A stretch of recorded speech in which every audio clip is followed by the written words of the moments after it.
You know that credit repair is when you activate your consumer credit file rights and you decide to dispute anything on your credit reports that you believe is inaccurate, questionable, unverifiable, or obsolete. If you're disputing something on your credit report, the steps that you must take, the credit prepare steps that you must take, will help you 10x your chance to actually get more deletions, more updates, and more corrections in response to your disputes. Now, let me give you one credit prepare step here while we're talking.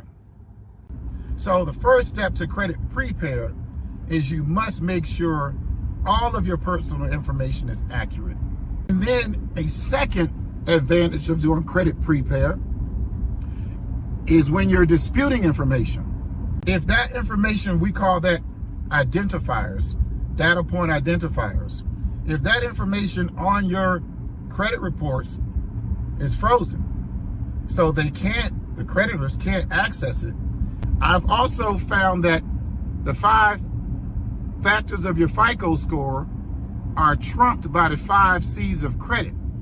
I remember when I was applying for my Black Card, I got declined because one of the actual data reports, all right, that was associated with the 5 C's of credit, the work number is not a credit bureau.